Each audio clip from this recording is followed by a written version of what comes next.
Hello everyone, welcome to my Huntsman guide. Just a small disclaimer before we get started. I just want to make this very clear. This is mainly my opinion. I've put about roughly 60 to 80 hours into this class. It's difficult to tell exactly how many hours, but definitely at least 60 and probably no more than 80 hours. I've played a lot with the various weapons and different properties, and what I'll be explaining in this video is my playstyle, which I'm sure is very similar to most Huntsman playstyles. Hopefully you'll find this guide useful, so let's just jump right into it. So what's so special about the Huntsman? It's interesting because a friend of mine linked a poll that was drawn not too long ago, and the poll basically asked which classes did people play the most. And interestingly enough, the Huntsman isn't played as much as I thought it would, but with this guide I'm hoping to change those people's minds to get everybody playing on the Huntsman a bit more, because it really is a very unique and amazing class. So the question is, what makes the Huntsman so special? What separates it from the other classes? The blunt truth is that this is basically the only class in the entire game that can one-shot every single mob. Of course, not bosses, but that goes without saying. None of the classes can one-shot a boss, which makes perfect sense, as you can imagine. There is a small trick in my comment, and that's that for Chaos Warriors, especially since the nerf, to one-shot a Chaos Warrior, of course you have to use your class ability, and even then, it's not guaranteed you're gonna one-shot a Chaos Warrior, because when the nerf was applied, using your class ability did not guarantee immediately crits only, like before, where you would just destroy everything in your path with one crit after another. It's not a 100% chance to get a crit anymore. So yes, you might use your class ability, you might go into stealth, into prowl, you might shoot a Chaos Warrior in the head directly as a first shot. That doesn't mean you're gonna get a crit, but it also doesn't mean you're gonna get that big of a crit to one-shot a Chaos Warrior. But you can do it. There have been times where I've gotten a crit on the first shot and the crit was big enough to kill a Chaos Warrior. As for everything else, you can one-shot. I mean, Maulers are the second mobs with the most health in the game. So there are times where you can kill a Mauler if you get a nice crit, but generally you're going to be looking at 2, maybe even 3 shots to the stomach. Remember, Maulers,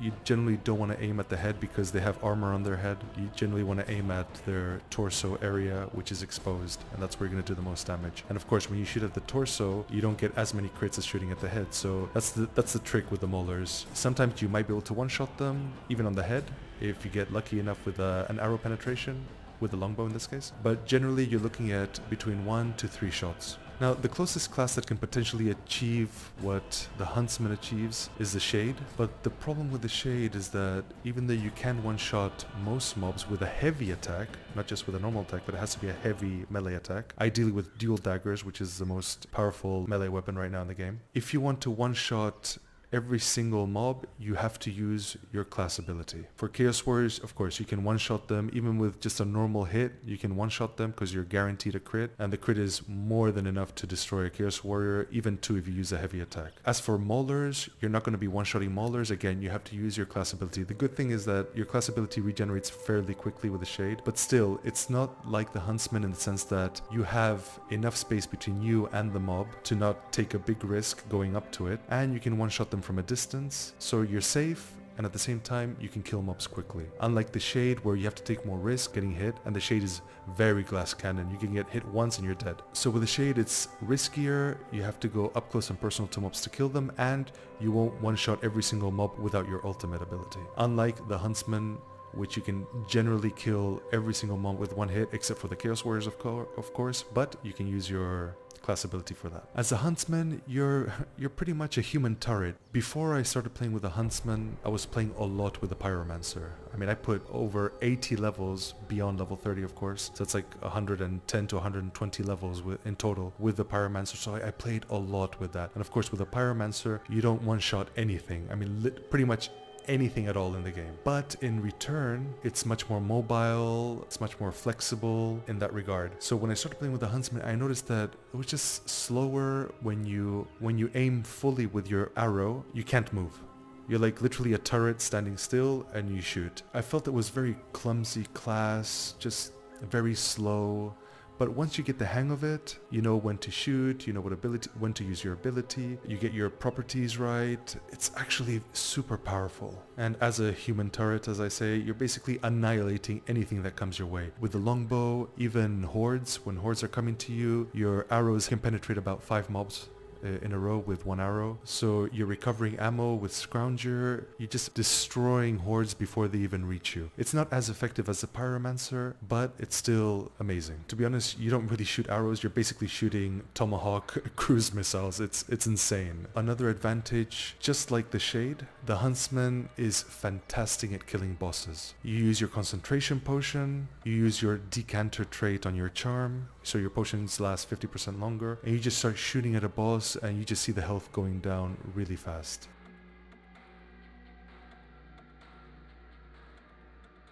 Okay, let's start off with the talents then.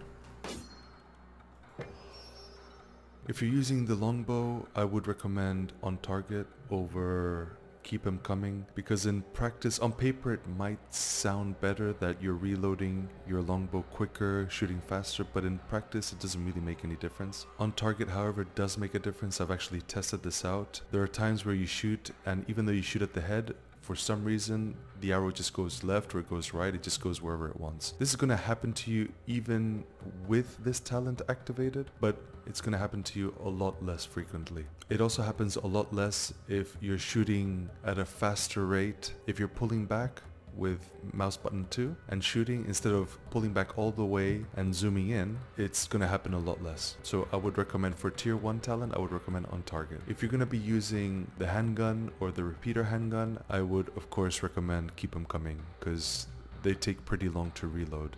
So you want to reload as quickly to continue damaging. The second tier, I would recommend make him bleed. Critical hits cause enemies to take increased damage. It's kind of a no-brainer really. I mean, you're going to be critting quite often, so obviously you want to do more damage, as you can imagine. Hands off, enemies that grab or pounce Marcus take double damage. This is, in my opinion, completely useless, to be honest, because mobs that pounce or grab you, usually they die within 1 to 3 shots max. 3 shots exaggerating. Generally they die in 1 shot pretty much. So I would never recommend this. Scavenger, when bosses are killed, Marcus gains 100% of his maximum ammo. With the longbow, you do have a chance of running out of ammo, but not as often. And also for bosses, they're just so circumstantial. It really doesn't make much sense in practice to be using this. It might sound good on paper, but in practice it's just not that useful. This is by far the most powerful talent to have in tier 2. Okay, for tier 3, making it look easy. After scoring a ranged headshot, Marcus gains 25% increased critical chance. This is arguably the most powerful of the 3. I think it's the most powerful of the 3. Tal's Blessing, Marcus recovers 2 ammunition from scoring headshots. If you're using a handgun and you're not amazing at headshots, maybe you're getting 50% headshots or less, this might be helpful, since with 1 shot you recover the equivalent to 3 headshots. But I would still in practice recommend making it look easy. Thrill of the Hunt, range headshots increase reload speed by 20% for 5 seconds. This could potentially be pretty amazing with keep 'em coming and a handgun or a repeater handgun. But still, all round, I would still probably recommend making it look easy, in my opinion. So for the 4th tier, Soldier Spirit, kills grant temporary health. You're going to be one-shotting virtually everything, so obviously you want to go for kills grant temporary health. Critical hits, no, not really. In this particular case, it's kind of underwhelming compared to Soldier Spirit. The harder they fall, I already spoke about this in my Pyromancer guide. No, forget this. Don't use it ever. And for the last tier, you've got really 2 to choose from here.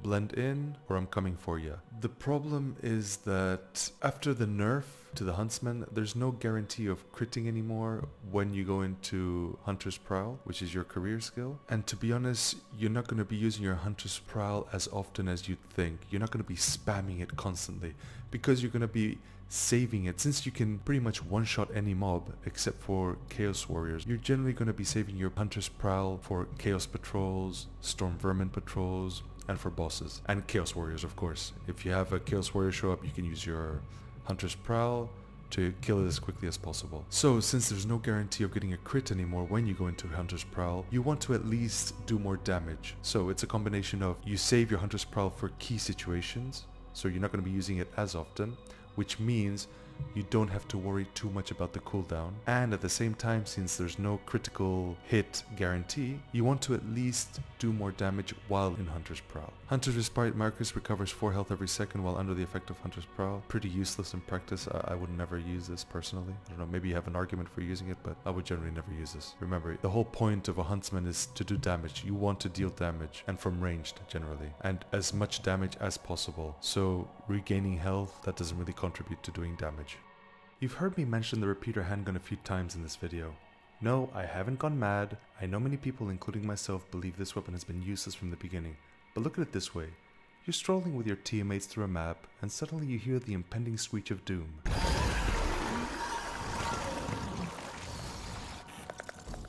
Your teammates panic and start screaming and running around like headless chickens. However, in the ensuing chaos, your teammates notice something from the corner of their eye. You, Marcus Kruber, Huntsman Extraordinaire, are cool, motionless, emotionless. Your teammates think you've disconnected, further augmenting their hysteria. But no, of course you haven't disconnected. Of course you're not panicking. Why? Because you know the truth. You know the way. You smugly stare down the fiend from the bowels of hell itself and confidently say, I eat pieces of shit like you for breakfast. You eat pieces of shit for breakfast? No. You whip out your repeater handgun with great satisfaction and...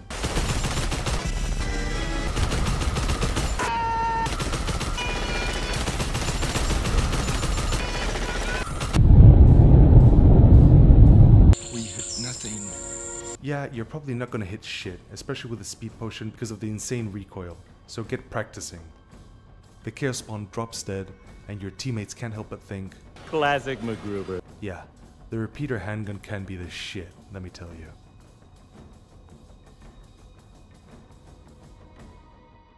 Okay, so back to weapons. For melee, this is pretty obvious. As the game is now, I wouldn't really recommend anything but the halberd. Since you're going to be doing a lot of range DPS most of the time, you're not really going to be killing much at melee, similar to the pyromancer. So what I would recommend is anything you want. I've gone for crit chance and attack speed. Why? Because I'm using swift slaying as my weapon trait, which is critical hits increases attack speed by 20% for 5 seconds. So I want a bit more attack speed and I want that crit in order to proc swift slaying. But if you're a very defensive person and you have trouble with range weapons with the Huntsman and you're going to be using your melee weapon a lot, you can always go for very defensive properties such as parry, 30% reduced block, and so on. So for ranged, there are pretty much 3 options, 2 realistically, but 3-ish, so to speak. Overall, the best weapon, all-round weapon for me and for most people is the longbow. But you can always go for the handgun, which is also very powerful. It hits harder than the longbow, and it also has much better armor penetration. For example, when you shoot a Chaos Warrior in the chest, you're actually going to do a lot of damage to it. If you shoot a Chaos Warrior in the chest with a longbow, you're not going to practically do anything to it. So in that sense, the handgun is fantastic. The problem with the handgun is that it has pretty much half the ammo, and you generally want to rely a lot on head crits in order to gain ammo back.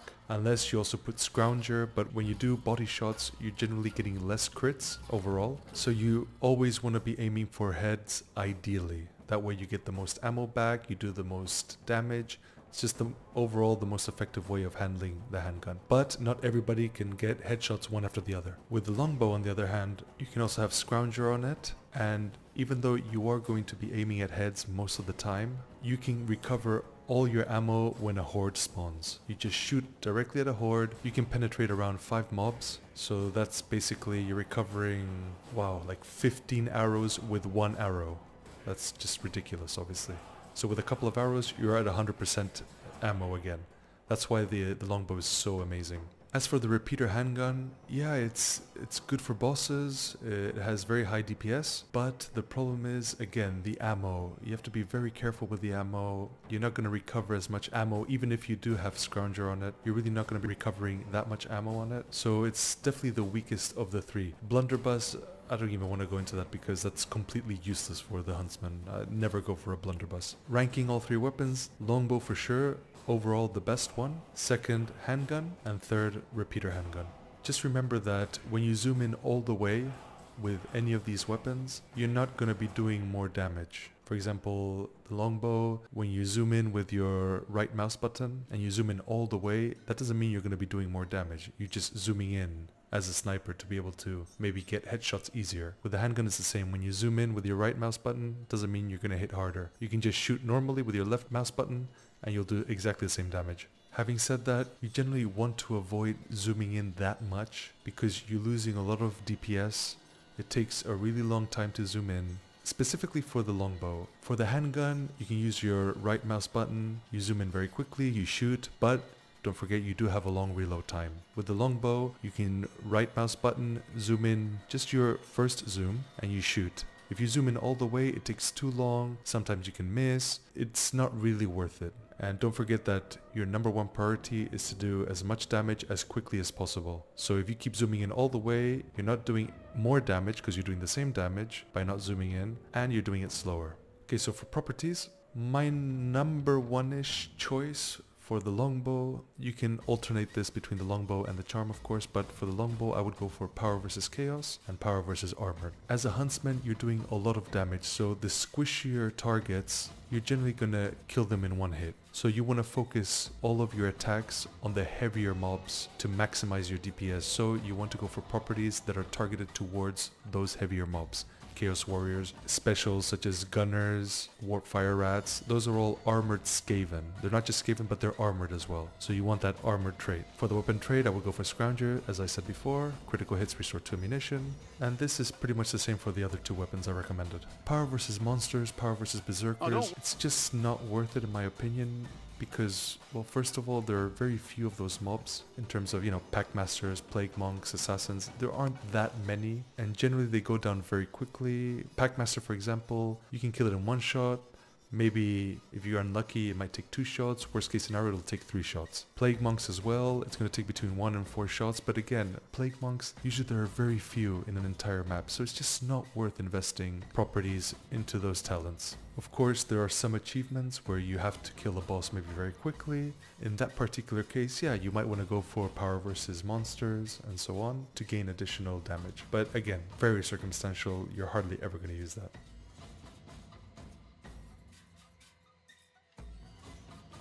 So for the rest of the gear, let's take a look. Necklace, pretty straightforward, same as usual. 2 stamina, 20% health. As for the trait, Healer's Touch, 25% chance to not consume healing item on use. I would go for either that or Boon of Shalia. Increases effectiveness of healing on you by 30%. That's also a good option. A bit more selfish, good option nonetheless. And for the Hand of Shalia, healing an ally with medical supplies also heals you for 35% of your missing health. That's pretty good, I guess, but that's probably my 3rd favorite. I would generally go for Healer's Touch because, you want to help out your group as always, but Boon of Shalia is also an excellent choice.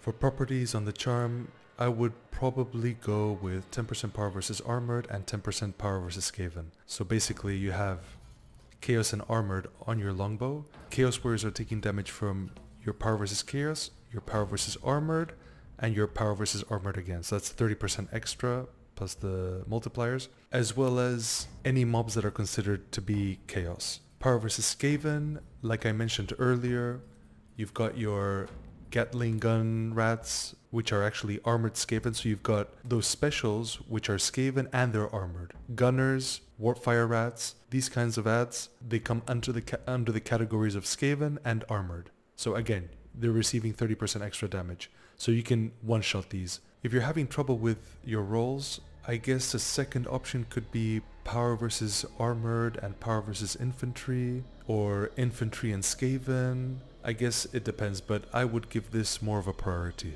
Your primary concern is going to be killing certain tougher mobs quickly, preferably one-shotting them. For example, Storm Vermin, Shielded Storm Vermin, basically any Storm Vermin variant.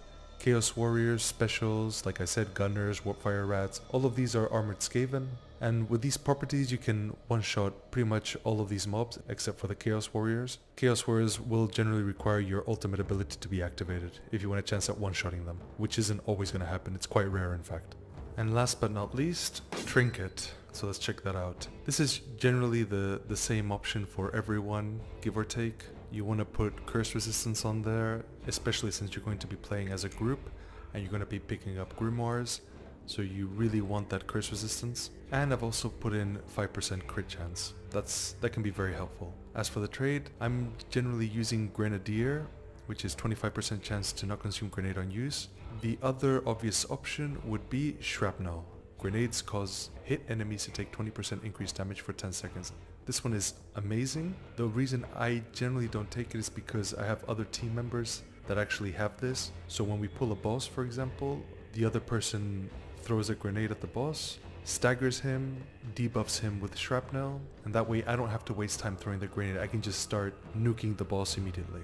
The main reason I use Grenadier is there are times where you might get a Chaos Patrol or a Storm Vermin Patrol, and maybe you don't want to use your ammo, so you take out your grenade, you throw it in the middle of the patrol, and you might get lucky and you might not consume that grenade, so you take it out again and you kill more patrol members with that second grenade.